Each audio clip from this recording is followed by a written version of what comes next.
You probably won't believe this, but you know Albert Einstein, famously one of the most intelligent people to have walked this earth? Well, he didn't even know his own phone number. You see, he'd worked out that you should never try and remember something that you can look up. He just knew where to find a telephone directory, and that's all he needed. And as someone who has spent literally years testing out tons of productivity and knowledge management tools, I'm always really keen to choose systems that use Einstein's philosophy. Now, I don't know about you, but I sometimes feel totally overwhelmed with the abundance of information in everyday life, from online articles to videos, podcasts, news reports. It's a lot. I don't know if anyone else does this, but my camera roll is full of little screenshots of articles and ideas and recipes that I just snap in the moment because I'm worried I might forget them. And then, guess what? I actually forget to do anything with them. And it's more than that, because there are plenty of tools out there that will let you capture all that stuff and store it. But the real question is, how do you connect it all up so that you can make sense of it all? Well, I think I might have the answer to show you today. It's an AI encyclopedia called Recall, and I've been testing out for a few weeks now. I was so impressed, in fact, that I reached out to them and they agreed to sponsor this video and offer a cool discount to you lovely viewers too. Now, first of all, well, what is Recall? Well, I'm in my 40s, and like a lot of people my age, my memory just isn't what it was. And this app is what I wish my brain could do every day. So you can use it to save any kind of digital content, articles, videos, stuff from your socials, podcasts, even your own PDF files, and then Recall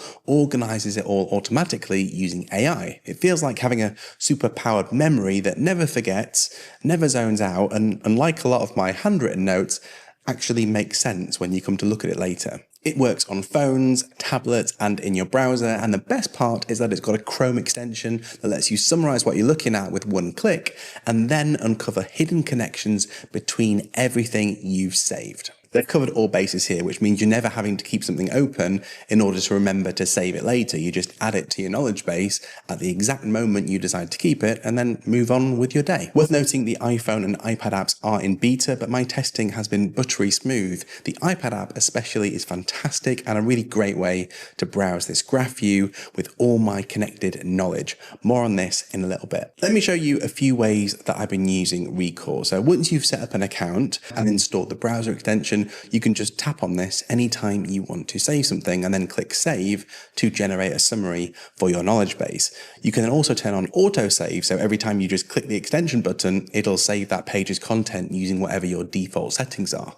Now that is like the bare minimum you can do, but if you want, you can customize all sorts in the pop out here, such as whether you want a concise or a detailed summary.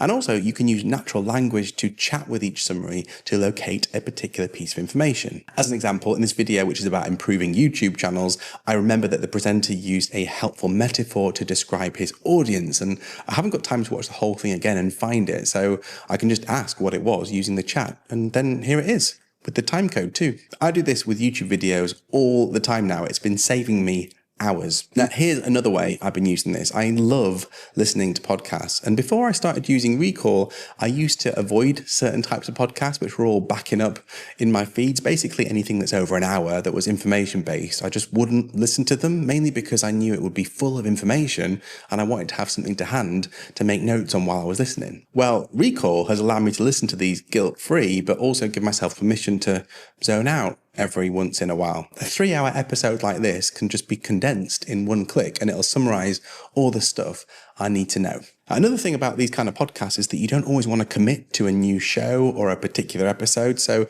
Recall can kind of act like a screener to let you know whether it's worth investing your time in the full fat version of that content. I've got to admit, doing stuff like this feels a bit like that scene in The Matrix when Keanu's character is able to download years of learning in mere minutes. Now, Recall will not teach you Kung Fu, but there are some other things that you might like. If we just duck into my Recall homepage here, we can see that after saving a mixture of content into my account, Recall has automatically sorted all of this out for me into these different categories. I can filter these out if I want and also add my own. I did mention a little sneak peek of a new feature. Recall just rolled out a huge upgrade, which means that you can not just chat with each individual summary, but with everything you've ever saved all at once.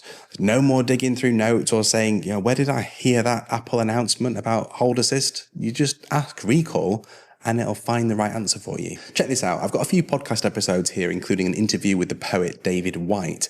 I'm really interested to know whether David's ideas have any crossover with Brené Brown's work. If I'm using the new feature, you can see the chat is referencing all of my content and pulling together themes from all podcast episodes in my knowledge library, and then giving me the exact quotes plus timestamps of where I can find the full context of what it's found. How cool is that? Now, there's another way that I've been using this, which might seem a little bit niche, as it's a bit of an insight into how I work as a content creator, but I think this use case would apply to any kind of writer, researcher, or planner. So often with my deep dive videos, it involves taking a bunch of different sources and then looking for common themes between them to build a video idea around. As an example, I'm working on a video idea for using an iPad as a bullet journal. So I'm taking inspiration from other videos on this topic, and then also learning from some other articles and PDF downloads about how to actually do bullet journaling. I've never done it before.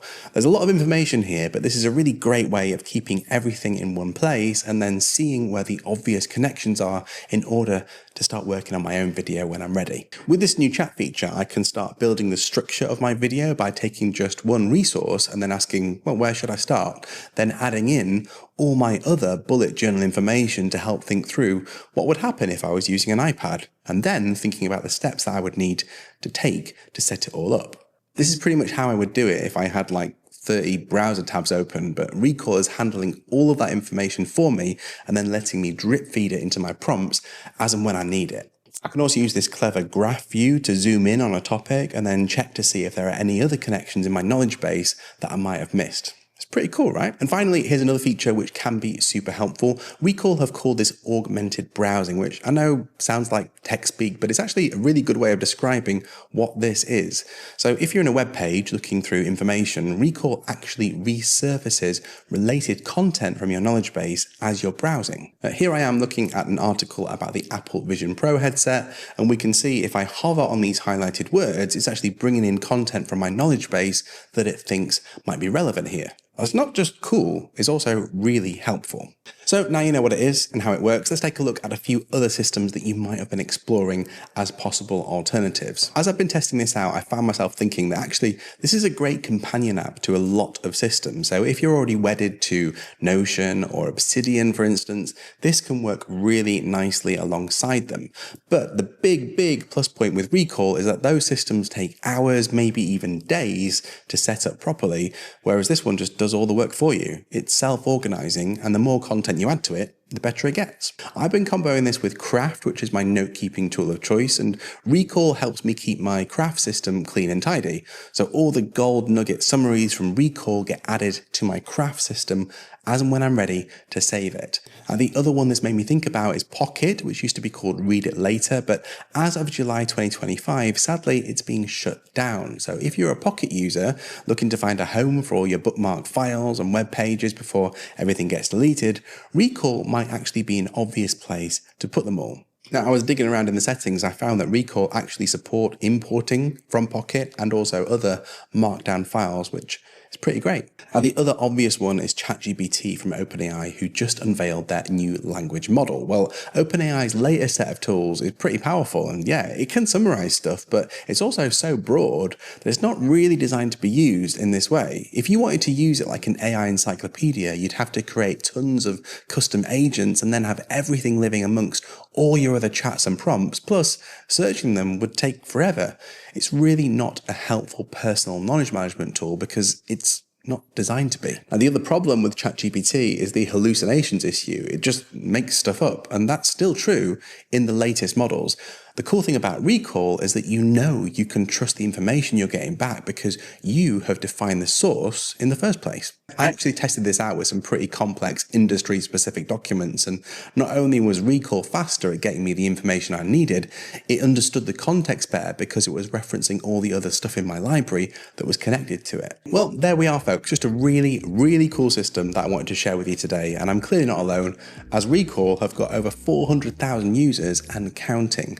if you're interested in checking it out for yourself, you can be among the first to experience their latest release, including the new Chat with Knowledge Base feature. There's a free plan that lets you have a play, and then there's a paid personal and business plan for when you're ready to upgrade. Just check out my special code to get 25% off. Just scan this over here or use my link in the description to get started. In the meantime, I'm really curious to know, how many browser tabs have you got open right now? I'm willing to bet it's more than 10. Be honest. Let me know in the comments below. See you next time.